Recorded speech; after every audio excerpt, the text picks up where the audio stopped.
Howdy, everyone. Wow. Okay.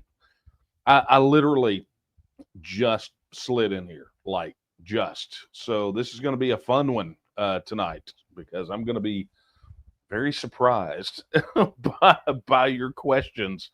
The emailed ones too. Normally, the chat ones I'm surprised with, but the email ones definitely.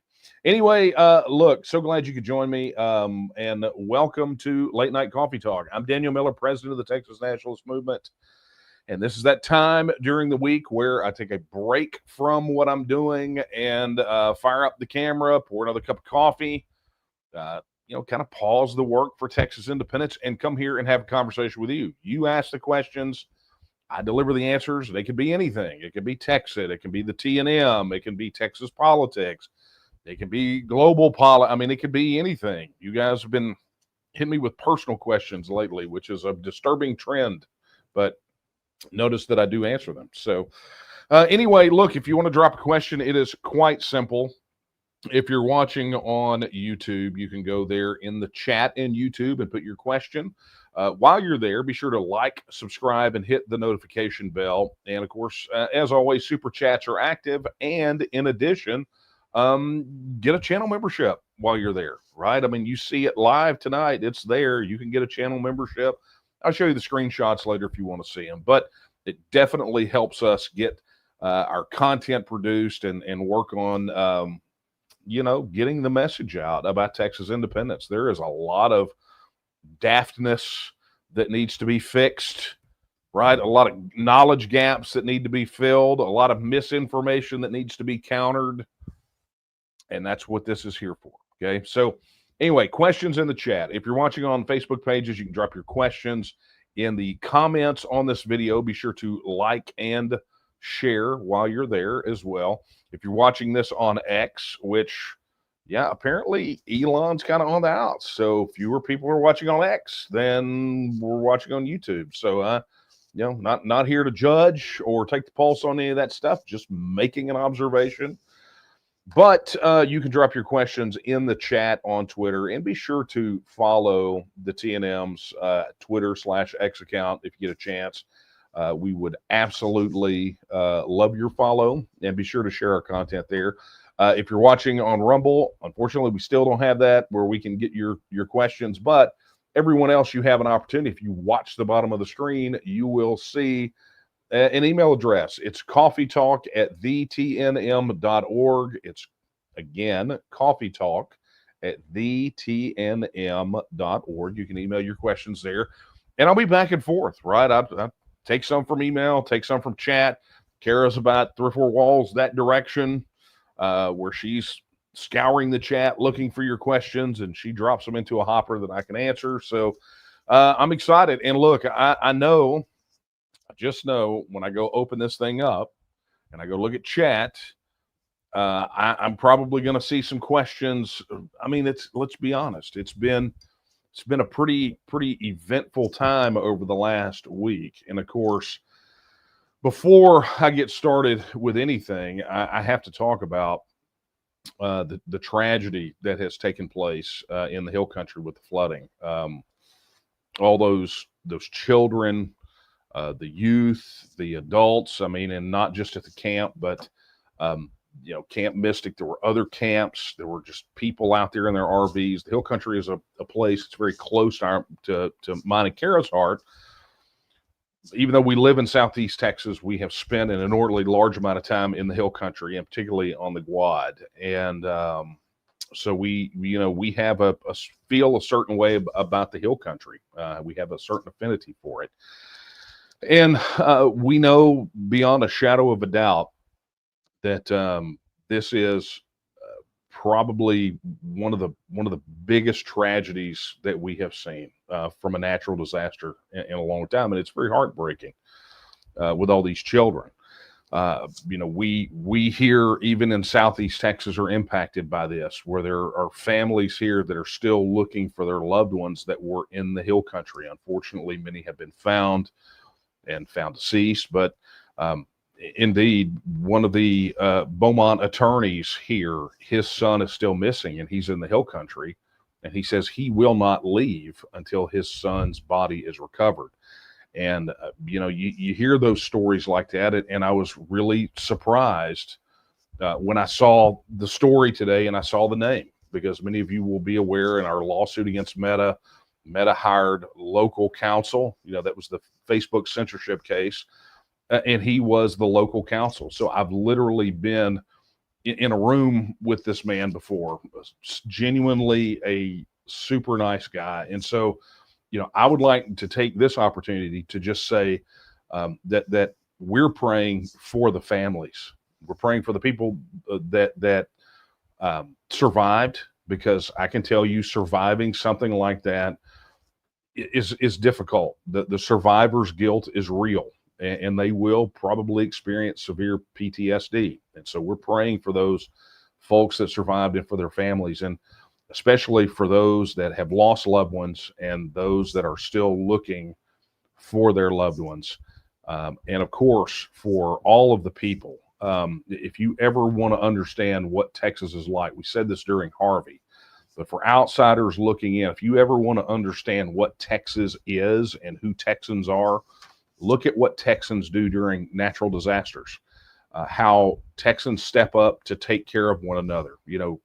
I could get on here and I could complain about some of the hateful things that people outside of Texas or even in Texas have said about this tragedy. But I've done that till I'm blue in the face. I have to do it every hurricane, every tornado, but understand this. If you have ever doubted how Texas or Texans would take care of ourselves as an independent nation, you need only look to tragedies like this to see how Texans respond to those tragedies, and not just tragedies, how Texans reach out and help one another in times of crisis. I have never feared or doubted what would happen were Texas to become independent, because I've experienced firsthand how the federal government deals with these things, being down here in Hurricane Alley. But all that aside, I lay that criticism aside, I lay that discussion aside, and I just remind everyone, pray for these families, pray for these people, and also remember that Texans are stepping up to help Texans. And this is a great opportunity for all of us to do something great. I wish I had information that I could flash on the screen to say, this is where you can donate resources or whatever. But I firmly believe that each and every one of you, if you want to lend a helping hand, you know where to make it happen. And so I encourage every one of you guys to do that. And do that as soon as you can, whether it's monetary donation to one of the charities or some of the people that are working down there, but research carefully, or as some of you have already done, which is suit up and head into the hill country to lend a helping hand or to donate supplies, diapers, and things like that. I know that you guys, because you are the best of who we are as Texans, have already stepped up to make that happen. So I want to thank all of you who have done so. And if you have not done so, please do so tonight. Okay. So that being said, boy, we've got, I do believe, a bevy of questions. Oh my, look at all of this already starred. Okay. First off, before we get started on questions, a big thank you to Lee Jacobson for your $50 contribution. Lee Jacobson, not only a channel member, but also made a contribution tonight. A super chat goes straight to the TNM to help us continue to push out as much information as possible. So, Lee, thank you for that. On behalf of the organization, you are an absolute pillar, and we're very appreciative.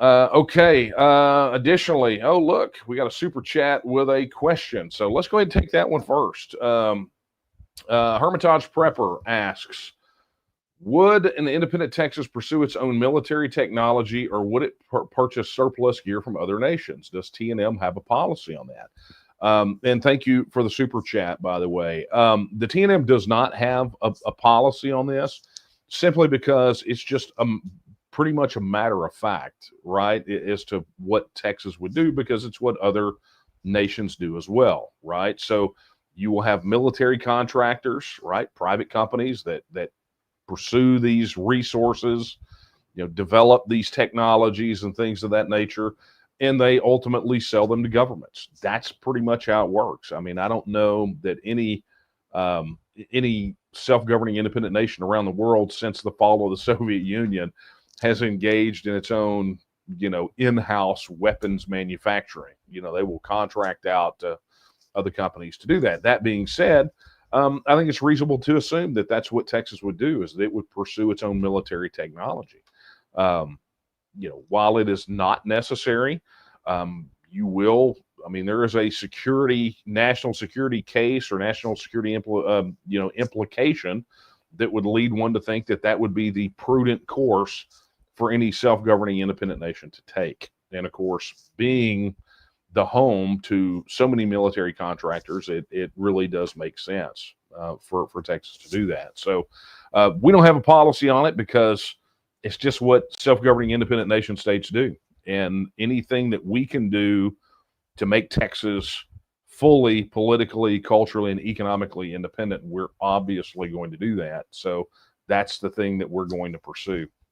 So thank you for that question, Hermitage Prepper, and for your super chat. All right, let's head over here to holy smokes. Wow, look at all. You guys sent in a lot of emails. Okay, we're gonna have to do lightning round tonight if I'm gonna get through all these. Okay.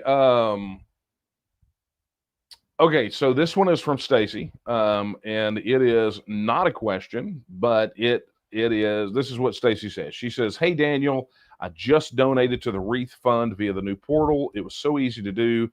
Anyways, if anyone's coming to San Antonio for the Alamo March this Saturday, I want them to know they are welcome to join our group of regulars at the IHOP on Broadway at 4:30 p.m.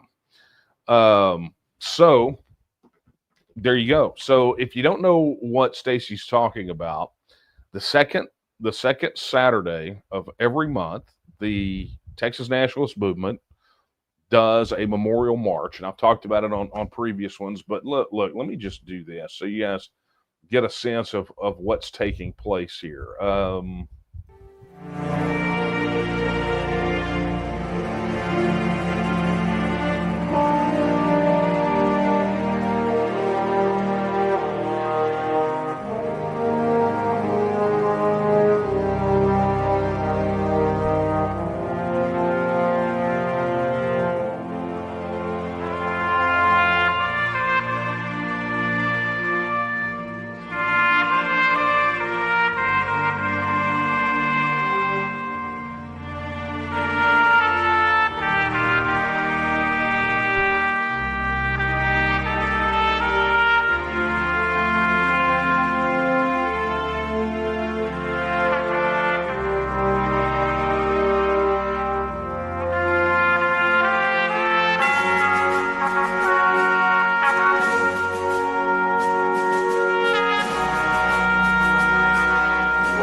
So that gives you a little taste of what we do, but also here's what Stacy was talking about. So we do lay a wreath every Alamo Memorial March, and we have a fundraiser for that, right? So if you go right now to donate.tnm.me, you will see the Alamo Memorial March Wreath Fund for 2025. But here, I'm going to make it easy for everyone because we did this the last time too, which is, let's go live here.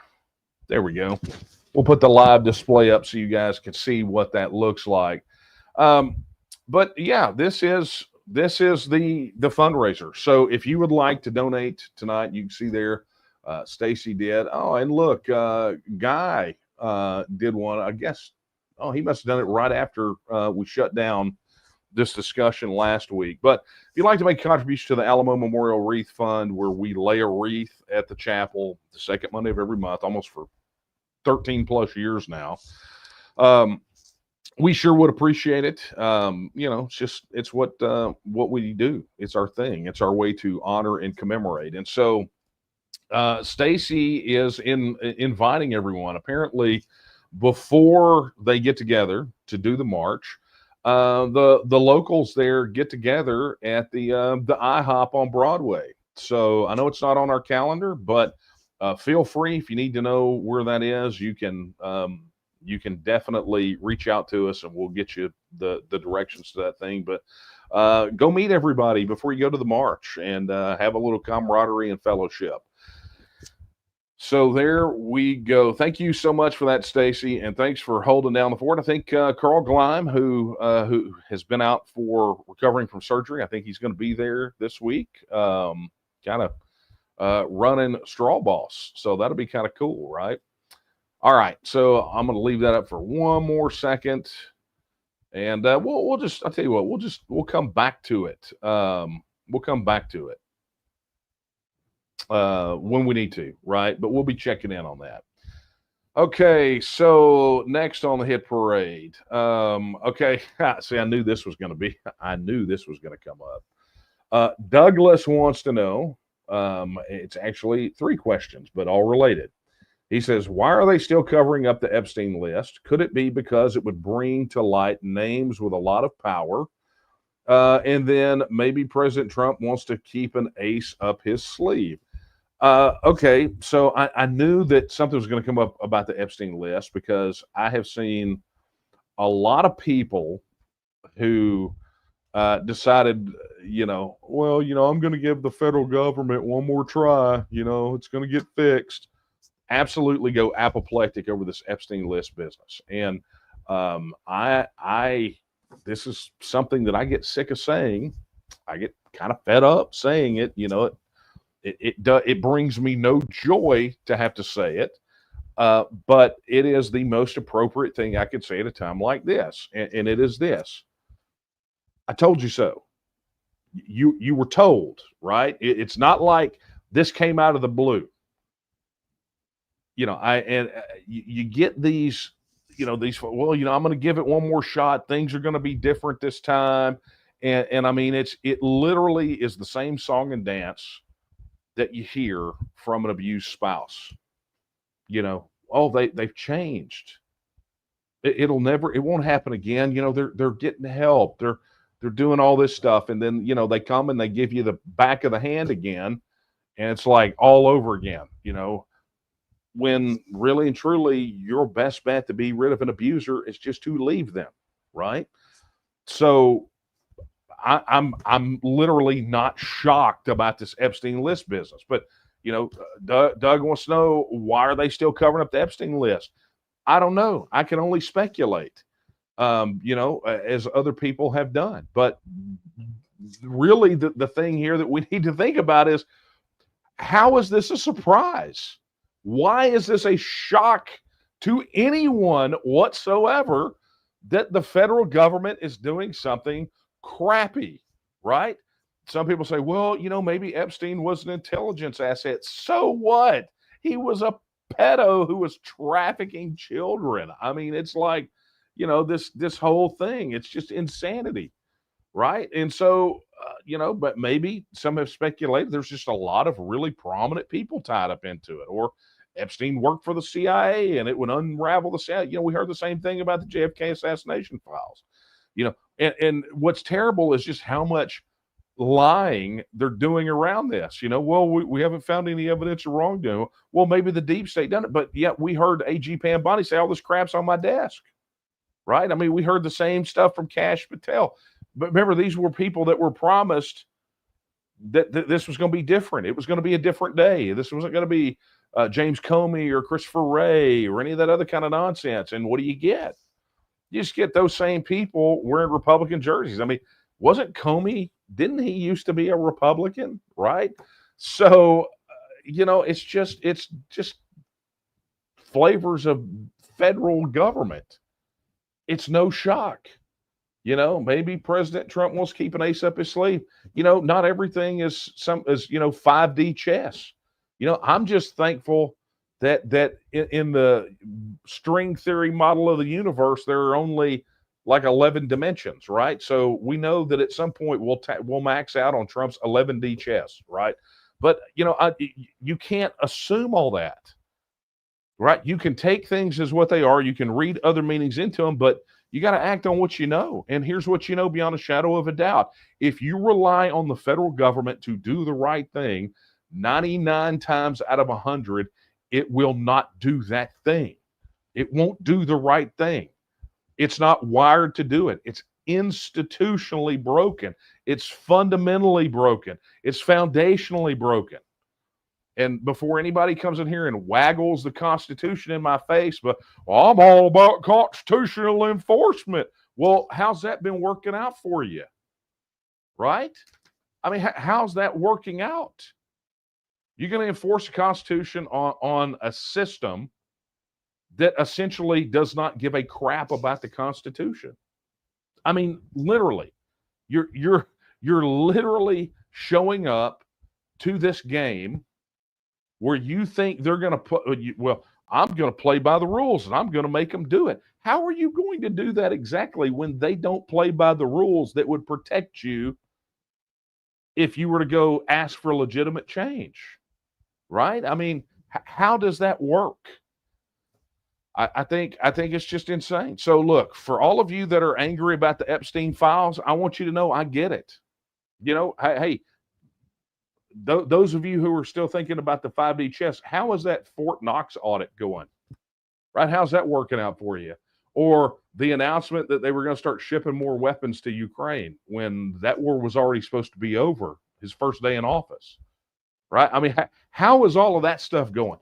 Granted, we got a more secure border, or do we? Right?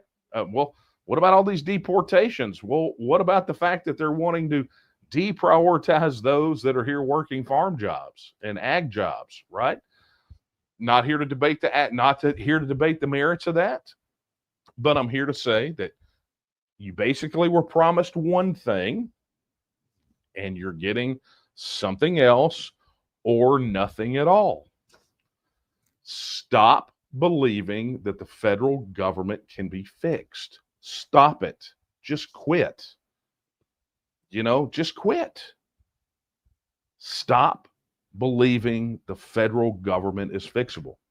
I mean, that is unless you want to be disappointed all the time, right? Because I'll be honest with you, I could say that maybe if your repetitive bashing your head up against the wall didn't affect me, but it does. It affects all of us in the sense that it slows us down from getting Texas independence because some of you want to do the hokey pokey dance with the federal government again, believing that you're just one political messiah away from a return to the Constitution as it was written and ratified in 1787. I mean, that's what you're thinking. And, that's not realistic. I know some of you out there probably thinking, oh man, we're going to get this debt under control. And now we're over $37 trillion. And the one big, beautiful bill heaps more and more and more. Right? I mean, it blows up the essentially the debt ceiling and creates a whole bunch. It's like, look, just not going to get into all of it. But here's what I'm telling you. This is not a slam against Trump. So don't you can just withhold your hate mail because I don't care and I won't read it anyway. But it's not a slam against him. I'm not into that personality game. What I'm into is looking at the fact that the federal government is institutionally opposed to the principles and the foundation of Texas, right? Of our values and our principles. They are the fundamental opposition to what we have. And oddly, for the longest time, I still believe this, that they are opposite, but I believe the greatest impediment to us achieving independence is not the federal government, but literally a lack of self-confidence on the part of Texans that not only it can happen, but that they can be a part of making it happen. See, those are the people I want to work. I want to work with people that understand that vision, that share that vision. I think as an organization, we should be composed entirely of people that share a single vision, and that vision is political, cultural, and economic independence for the nation of Texas. Because frankly, all the rest of this stuff is just incongruent with getting the job done. Hokey pokey, in and out. This thing would have been done 10, 15 years ago, were it not for that sort of mentality. Well, I'm in, well, I'm out. Well, I'm in, well, I'm out. Well, they did this thing that made me happy. And so, I'm really not for independence anymore. Well, then they did this thing that made me mad. So I want independence now, and back and forth and back and forth. Texas nationalism is not what you do, it's who you are, right? You're either a Texas nationalist or you are not a Texas nationalist. You're just somebody who wants to adopt the temporary goals of the T&M, to perhaps maybe check something off a box or scratch your itch or address whatever your temporary grievance is. But for people like us, right, this is woven into our DNA. I mean, I don't care if the federal government gets back in its box from 1787. I still believe that Texas will be better off as a self-governing independent nation. If we had our political, cultural, and economic independence, and we had a constitutional republic that respected the rights, the inherent rights of the people of Texas, that's it. That's my worldview. That's what I want. And so, Doug, I kind of went off on a tangent here, but you kind of kicked the dog on this one, and I'm with you, man. If you're upset about the Epstein list, you understand that is one drop in the bucket for a lot of things you should be upset about. And that goes for all of you. And if, God forbid, I said this, I'm not going to tackle into it, but I posted about it on Twitter. And if you understood how much those people out there really hate Texas and Texans, you'd have a fire under your backside to get this thing done. Volunteer forms would be rolling in, and donations and memberships and leadership signups and all of that, they'd be rolling in if people out there really, really understood how urgent it is that we push this ball forward and make Texas independent. Anyway, thank you for that, Douglas. Sorry for the tangent, but it happens, right? Okay, what do we have here? Hey, awesome. Thank you. Got a new membership, channel membership from Larry Belk. Larry, thank you so much for becoming a channel member. That's going to definitely help us get this ball moving. So thank you for that, sir. Okay, so let's do this. Let's take another one of these questions. Lee Jacobson. Lee says, Daniel, what are your thoughts about all the Trump endorsements? So for those of you who don't know what Lee's talking about, there have been endorsements hitting inboxes for incumbents here in the Texas legislature. I guess it started this morning, right, from a PAC signed by Donald Trump, an endorsement of these incumbents. There have been many. A lot of them, Jay Dean, Jeff Leach. I mean, some of these guys are really egregious, but that's the backstory on this, is that Trump has essentially endorsed every one of these House members in the Texas House that voted in favor of the alleged school choice bill. Okay. And so you've got a situation here, and just so you know, this was not out of the blue. When it came time for the vote, Greg Abbott called everyone in the all the Republican House members into a room, the Republican caucus, and essentially said, vote for this bill. Donald Trump says you will have his endorsement if you vote for this bill. So they voted for the bill. So this is the payoff. However, in the intervening time, one of the things that happened was some of the people, and I literally heard this, I happened to pop into one of the X spaces, and I heard somebody from Trump's orbit get notified about these alleged blanket endorsements and said they were going to talk to Trump. and be like, yeah, that doesn't sound right. And sure enough, this is here they come. So whatever's happening over there in the Trump camp, the Trump endorsements, that's going to be a whole other thing. But let me just kind of break it down to you like this, Lee, and everybody else wondering about this. Some of these people that got these endorsements, they are some of the worst legislators you could possibly imagine. The worst. And so if these Trump endorsements are in fact legitimate, you have Donald Trump endorsing Republicans who have not eliminated property taxes. That, I mean, they just, some of the most reprehensible, took some of the most horrible votes, filed some of the worst bills you could possibly imagine. Literally, the endorsement was given because of a single vote that they took. And I don't know how that whole thing was brokered. I don't know. Don't want to speculate. But the point here is that Donald Trump endorsed people that otherwise would burn Texas to the ground with bad policy, bad governance. They would slap you and your children in stupid chains and do stupid things and legislate our rights away. I mean, those people got Donald Trump's endorsement because of a single vote they took on him, what is really a pretty crappy school choice bill. I mean, you read through the thing and people, they say it's a school choice bill. It's not a school choice bill. It is a bureaucratic nightmare that scratches the itch for a few people, but satisfies Greg Abbott's donors who donated to him specifically to push school choice, regardless of the shape, form, or fashion that it came in. Okay. So bottom line here is that understand they are willing to absolutely to endorse people that would take a crap on Texas because of that one vote. That says a lot more about who Trump is picking to endorse than anything I could say. But the impact that it will have will probably be negligible.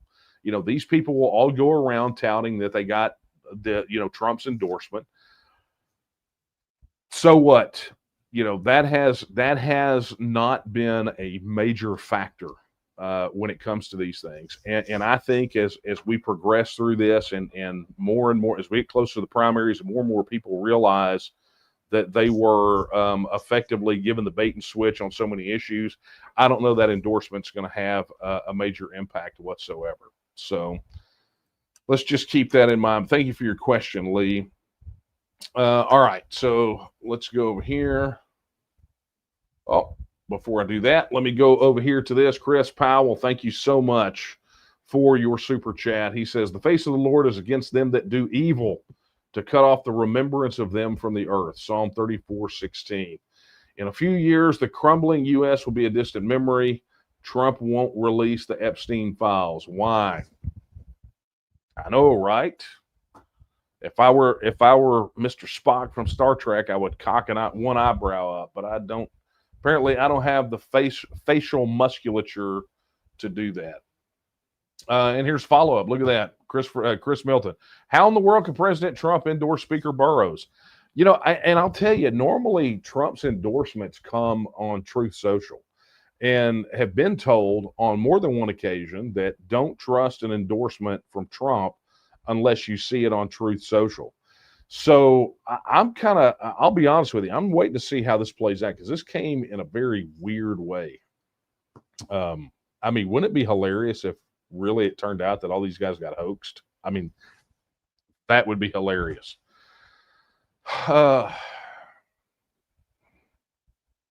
You got me. I mean, I laid it out there, Chris. I mean, it's just the way that it is. What a ridiculous situation. Clown world we live in, right? Okay, this is via email from John, and thank you for this, John. By the way, John is pretty close to the area that was affected down there, and I was glad to be able to keep in touch with him while all of it was going on. But John says, with Governor Abbott announcing his 18 agenda items for the upcoming special session, do you anticipate any bills being filed which relate either directly or indirectly to Texas sovereignty? I cannot answer that, but I do not suspect that you will see that given the limit of the call. Like, he had 18 items, right? And they've got 30 days to try to plow through 18 items. So my suspicion is that they've already got bills teed up for those items, with the exception of the sort of the emergency management, disaster preparedness stuff. That was tacked on. If you go back and look at when Abbott was talking about what he was going to put in the special session the first time, it's a very limited list. Now we're up to a list of 18. I suspect they already have bills drafted for that. I do not suspect that there will be any significant bills dealing with Texas sovereignty and Texas independence in the special session. And I don't see any overwhelming pressure on Abbott to add it to the call. I don't see it. When we were sending out action alerts during the legislative session saying we need to be on these sovereignty bills, we only got minimal feedback that people out there, pro-independence, pro-Texas people, were doing it. So, to legislative pressure during the session is one thing. Pressure for the governor to do something specific to add something to the call for a special session is a whole other level. And I'm not seeing that pressure out there right now. So I don't know what to tell you, but I do think they've got specific bills already teed up for that, John. Okay, this is from Brenda. Brenda says, this is not a question, it is a comment.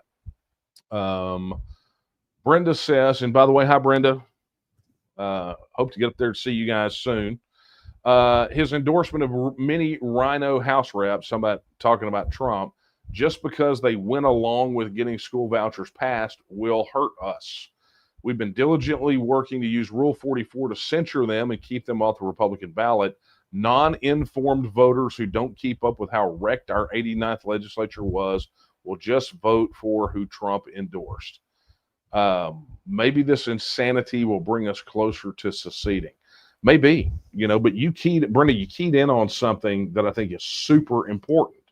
And that is, these, uneducated voters, right? I mean, I don't have the shirt. Maybe I should have wore the shirt today that say low info voters kill republics, right? I mean, it's the truth. It's why we started selling it on the Texian store, because low information voters do kill republics. So, hang on. Let me do this because I'm going to swap out because I'm going to show you something. Let me do this. By the way, thank you, Chris Milton, for your contribution to the Alamo Memorial March Fund, the Wreath Fund. Thank you very much for that. And man, you guys keep on. I mean, it's literally a fundraising campaign that's $1,200 for an entire year. That's literally the goal for the whole year. $1,200. That's what it costs us for the wreath that we lay, which is one a month. So 12 a year costs us $1,200. So that's the goal. And thank everyone who has contributed to this. But what I wanted to show you, and let me pull that out real quick, is this is, this low information voter situation is exactly why, we did the Texan Arise campaign, right? Phase 1, which is for the purpose of going out there and educating voters, not just educating voters, but training volunteers that could then have a knowledge to go out there and volunteer for campaigns. And I'm going to tell you, Brenda, this is part of the challenge right here. Is we have had a goal for this fundraising campaign to go conduct statewide training to initiate phase 1, right? Phase 1, which had a goal of $12,000. That was going to knock out all the preparation for the materials, all the first set of field trainings across the state. And through the duration of that campaign, we have a $12,000 goal for phase 1 because it's expensive. Our folks pitched in $1,617. You see, that is the challenge that we run into with these things, right? We talk about how we've got all these uneducated voters out there, and thank you, by the way, for all of you guys that contributed to the Texan Arise campaign. But this is the situation that we run into, right? In that we've got to get out there and we've got to address these people. But I don't. I don't know how we fill those gaps, because when it really comes down to it, we have to educate a lot of people on a lot of things at scale. I mean, it's just the way that it is. We have to be able to do it on a massive scale. And I will tell you, Brenda, and I'm sure working on campaigns, you know this, you've experienced this, is people don't know what it takes, like really what it costs, or the work or the effort that is required to get these things done, to go out there and engage people and reach them. They just don't have a concept. So they just think, okay, well, I'll just let these guys go handle it, and they'll use some magic fairy dust, and it'll just suddenly happen. And then we'll all link pinkies and sing Kumbaya, and we'll go find the leprechaun's gold, and we'll be joined by the tooth fairy and Santa Claus and all this other nonsense, right? But this is the situation that we find ourselves in. That we have got. I mean, you're what Brenda said, guys. I want you to just let this sink in. When we don't reach people, then people don't know. So what they do is they take the credibility, like these establishment guys, they borrow the credibility from someone that has a high favorable to these people, and they just transfer it over. So the Trump endorsements could have some impact for low information voters. Notice she said she didn't say that it was going to kill everything, that this was catastrophic. At the end, Trump endorsements have been a mixed bag. It kind of, I think the record is kind of like the same as if you flipped a coin. It doesn't matter, does it not? The jury's still out. But at the end of the day, it does make it harder, because when you're a challenger to one of these knuckleheads up there in the House, and you go knock a door, you're a volunteer, you go knock that door, and you talk to, Joe and Mary Texan, and you say, hey, vote for me instead of that knucklehead that we've got up there. And they're going to say, but Donald Trump endorsed, Representative Knucklehead. So why, if they're that bad, then why would Trump endorse Representative Knucklehead? And now you as a volunteer, you as a candidate, have to try to counter that. And you got to do that at their door with as much information as possible. Now imagine having to do that, to, thousands of voters every single solitary time. It's nuts, right? It's crazy. So it's going to be tough. But look, Brenda, I know how you guys fight up there. I mean, I know what you guys do, and I know that our people that are diehards and committed, I know they're out there combating the ignorance and the, I mean, I'm not trying to make it sound bad, but it's ignorance. I don't mean that in a negative connotation. It's just they've got knowledge. People have knowledge gaps. They need those knowledge gaps filled. And it's going to be up to us to make that happen. Either us as individuals or us collectively. And let me just tell you something. There's something to be said about organization and the ability to produce at scale and educate at scale. You can have one conversation at a time. Maybe you can talk to, 5 or 10 people at a time, but you put this together in an organized effort and you can talk to millions at a time. And that's what we need. Okay. Okay, let me get through here. Okay, fun. Valerie says, if someone is currently receiving a pension from the federal government for a job they had for 30 years, would I still be able to receive that pension if we become our own government? Valerie, the answer is absolutely yes. And I actually went, oddly enough, just a couple days ago, looking for updated guidance on this very question, specifically if there were any new rules implemented or anything else. Federal pension benefit recipients are not prohibited from living outside the United States as long as you do not live in what's called a blocked country, aka a country that is under banking sanctions like Iran. So don't move to Iran. Don't move to North Korea. You don't want to go there.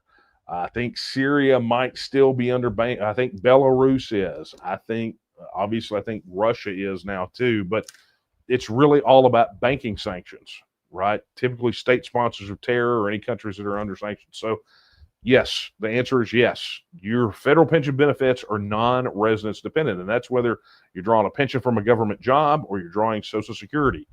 Federal pension benefits do not depend on where you live, or receiving federal pension benefits is not impacted by where you live unless you decide to go live with a state sponsor of terror. and then you're not going to get it. Okay.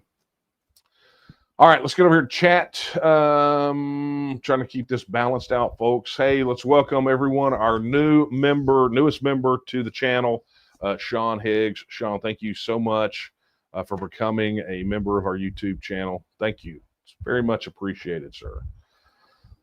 Okay, let's get down here. So let's take these. Okay, Eric asks, when determining foreign affairs such as ambassadorships, we had this last week. I actually answered your question last week. So definitely go watch the replay from last week. Bob says or asks, with the actions of the Dems from D.C., is there any more a critical time for Texas to stand on its own? Bob, the time gets more critical by the minute, right? I mean, the federal debt is not going down.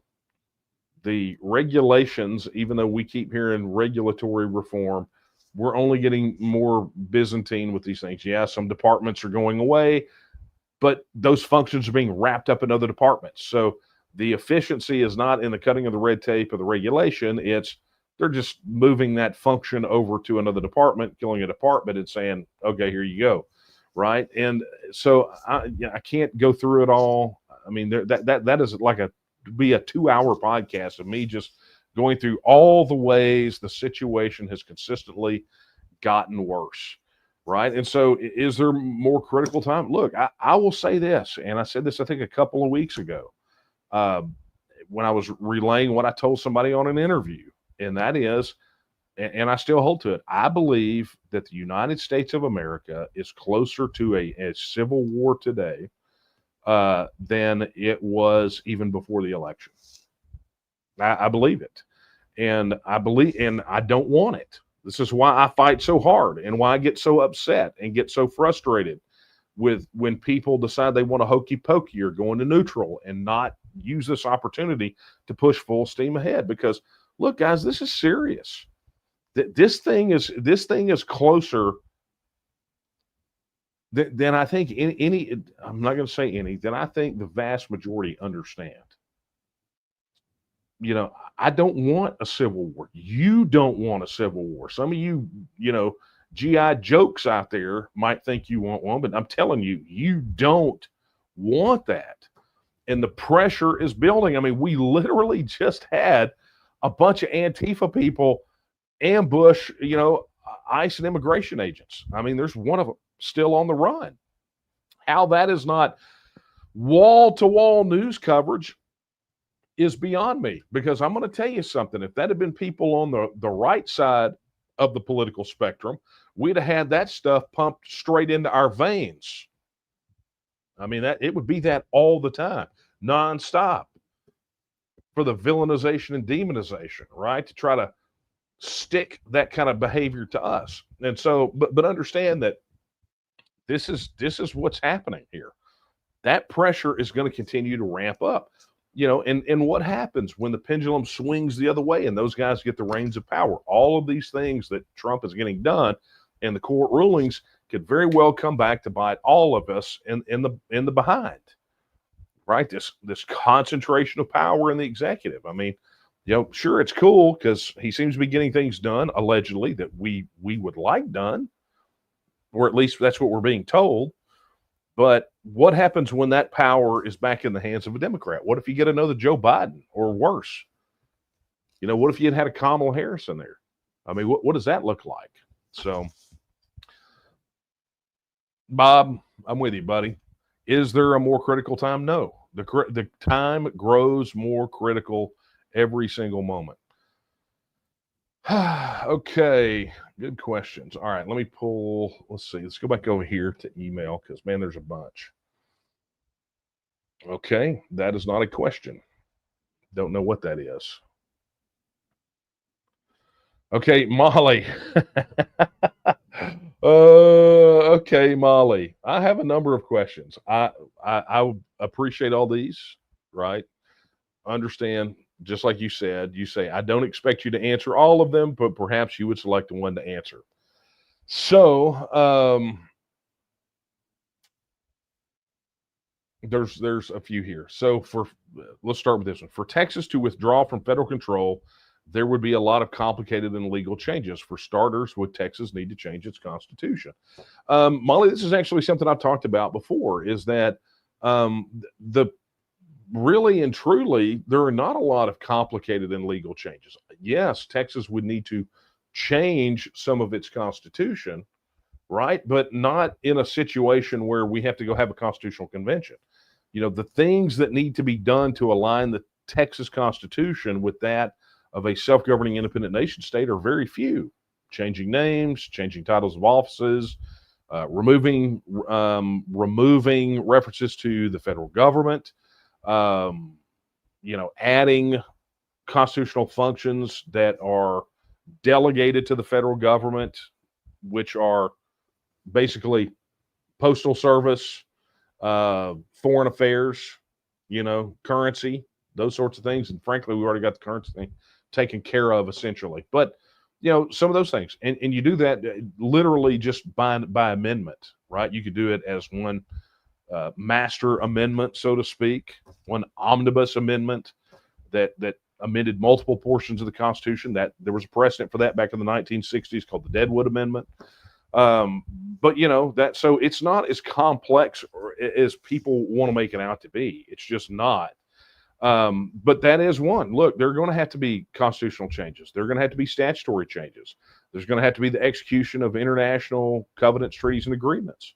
And then we get to the negotiated issues with the federal government. But that's the beauty of the process as lined out is it takes whatever time it takes for us. And if we need to stretch it out, we stretch it out. But if we need to compress it, it can be done very rapidly. Okay. Okay. All right. So let me take this last one because it actually contains a piece of misinformation that I have previously addressed and always welcome the opportunity to do so. When Texas joined the Union, there was a contract between Texas and the federal government, ? Okay. There was not a contract. There was a treaty that was drafted and passed by the Republic of Texas Senate. It was presented to the United States Senate, and the United States Senate voted down the treaty. Okay. So no treaty exists for annexation. Okay. Instead, what happened was the United States Congress annexed Texas by joint resolution. So through joint resolution of Congress that established the terms, which were substantially similar to the terms in the treaty, with a major exception, and that is that the United States federal government said that it would not pay off any of the debt. They did not assume any of the debt from the government of the Republic of Texas.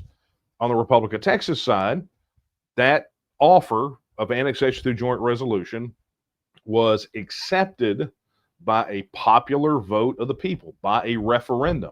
So it came in, annexation, got to put this to a vote of the people. Why? Because Article 1, Section 2, all political powers inherent in the people, and they have at all times the inalienable right to alter, reform, or abolish their government in such manner as they may think expedient. So it had to be put to a vote of the people, and it was done that way.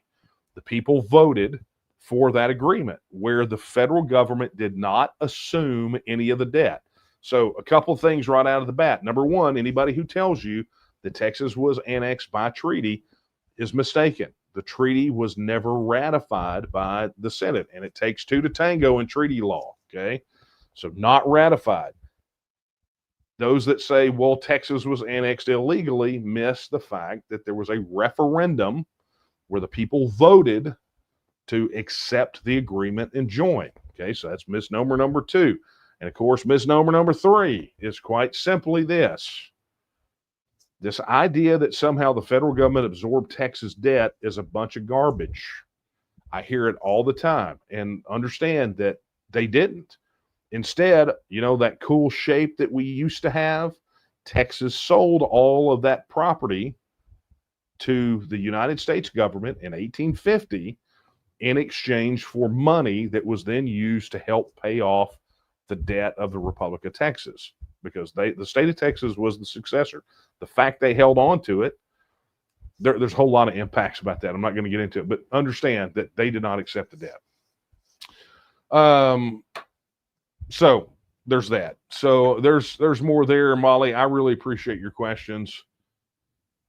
Okay, let's go here.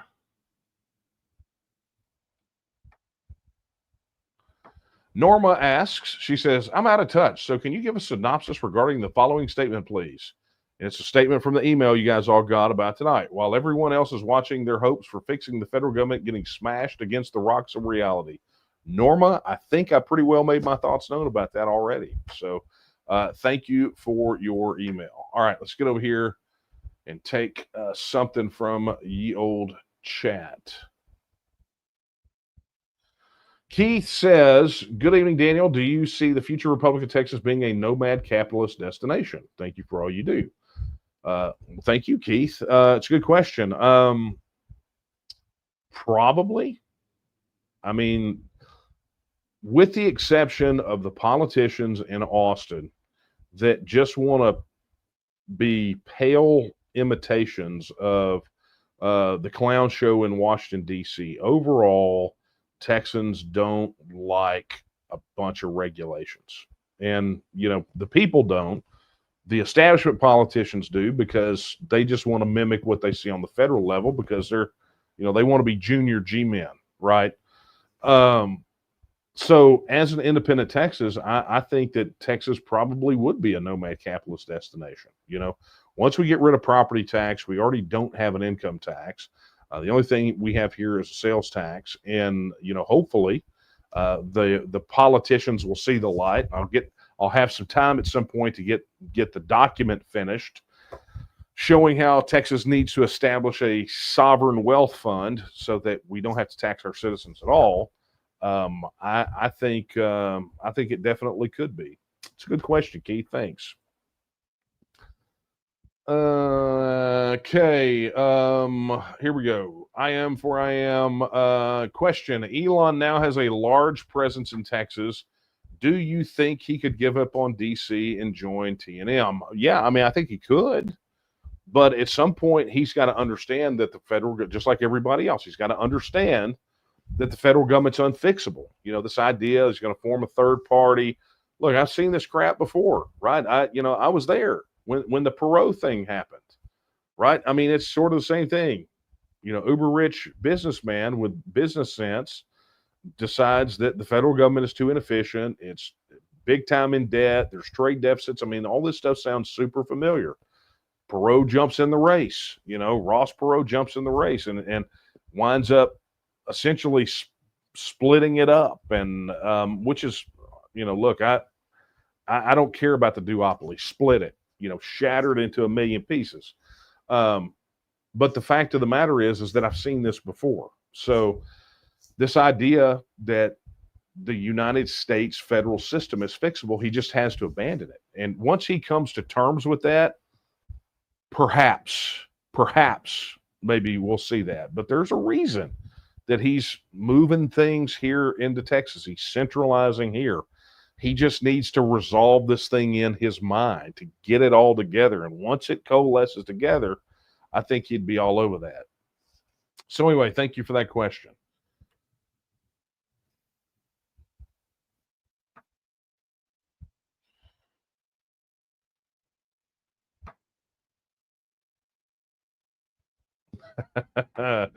Yeah, let me get over here. I'm getting close. Oh man, I'm running up against time.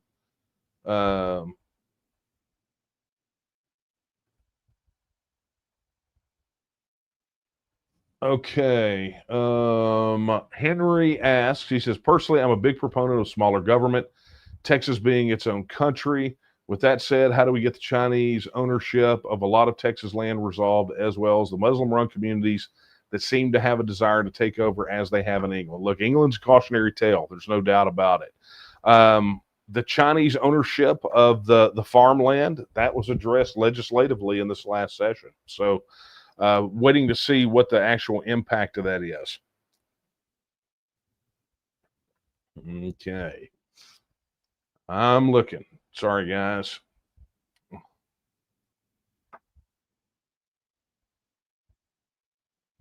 Okay. Man, I'm out of time here. I'm looking for. Okay. Johnny says, if Texas breaks away, how big of an impact on the USA financially would we make? Well, I mean, GDP wise, we're the eighth largest economy in the world. So, I mean, you can sort of take that out. But I think a lot of that, although that GDP shifts, those numbers that would normally shift to the United States as whole shift to us. There is a obviously looming in the background is this idea of, what the trade agreement is going to look like between Texas and the rest of the United States.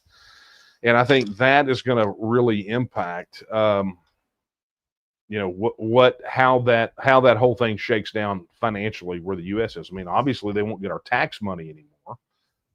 So, there's that. That's super beneficial to us. I don't know how beneficial that is to them because that just, I mean, all they'll do is they'll spin up the printing press some more. But anyway, that being said, I'm less concerned with what their financial situation is. That becomes a them problem and not an us problem. Okay, let's get over here to chat. Boy, I got to speed up. Debbie says 30 days, 18 items, talking about the special session. Dysfunctional Texas House. Will it take 4 special sessions again? Will the Dems walk out and protest again? Given what some of the items are, I don't know. I don't know if the Dems will walk out. Will it take 4 special sessions? I think for a chunk of these, they have, like I said earlier, I think they've already got bills drafted and in mind. I know definitely for some of them, that's carryover legislation from the session that just technical defects. I mean, we're obviously going to revisit Dan Patrick and the THC situation with SB3, but they've got some legislation I think already drafted and in mind, so they'll keep working that through. So I don't know that they'll get through all 18 items in 30 days, but if they already have some agreements, bills drafted, some things like that, then there's no reason that they could not knock it out all out in 30 days, but it'll be tough. And as far as, will the Dems walk out and protest? I think it depends on the shape of some of those bills. I can't recall anything right off the top of my head that, would send them into orbit. Like if the school choice stuff would have been on the special session call, they'd have walked out again. Well, okay. So I will tell you this, now that I think about it, the redistricting, the Dems may break. I would say the Dems would probably break quorum on that one because of this push from Trump and the DOJ to redistrict Texas and redraw some of these districts, congressional districts. I think that would probably cause some of the Dems to walk. I think they're upset enough about some things that they would definitely use that as a way to push back to break quorum. So good question. Glad I remember that.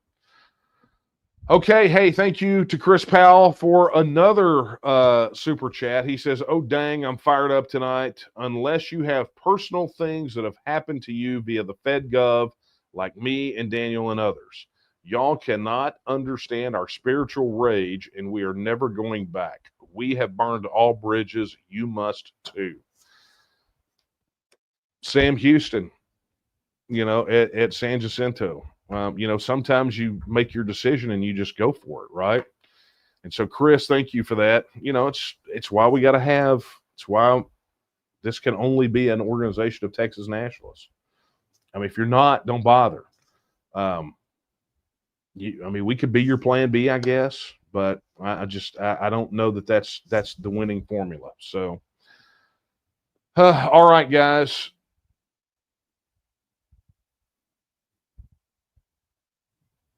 That's weird. I think I'm locking up, right? Maybe we got some connection issues or something. Anyway, all right, guys. That's going to have to be a wrap. Oh, yeah. You know what? Let me check in on this. Let's check back in on our Alamo Memorial wreath and see if anybody's kicked in. Yep. We're still where we were. All right. So That being said, friends, that is going to be a wrap for tonight. I want to take an opportunity, obviously, to thank our channel members. All you new guys are not on there, but you will be on there next week. I want to thank you so much for helping to make this possible, help us generate this content. Additionally, look, if you have not already pledged your support for the TNM, head over there and do that now. TNM.me/vote. That's TNM.me/vote.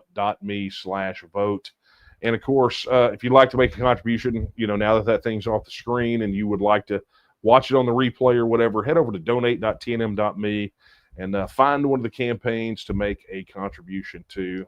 It is much appreciated. And friends, guess what that means? That is going to be a wrap for tonight. Yeah, I went over a little bit, not bad, but man, I got through the sheer volume of questions I got through. That was impressive. You guys had a lot on your mind tonight, and it's understandable why. I will be here again next week, ready to do this very thing, right? To fire up these mics. But in the meantime, guys, go look at the TNM events calendar. Go check out a local meeting. Go volunteer. Go do all the things that are necessary, right? Go be a Texas Nationalist. And by being a Texas Nationalist, go do things that a Texas Nationalist would do. I want to take this final opportunity to send our prayers out to the families of those who lost loved ones and the missing and even the survivors of the Hill Country flood disaster. It's just, I know there's just this heavy feeling everywhere with everyone that I talk to. But I will say that a lot of people from around the world have called in to check on, they've called me to check in on Texas to see how we're doing. And that outpouring of concern and support means the absolute world. We may want to govern ourselves differently, but at the end of the day, we could care about each other and have normal, human compassion for one another. And that's not a bad situation to be in. So, friends, that is a wrap. I will leave you with the words I leave you with every time we're together. They're not my words, they're the words of Sam Houston when he says that Texas will again lift its head and stand among the nations. I believe that time is now, and the question is, will you stand with her? Good night, everyone.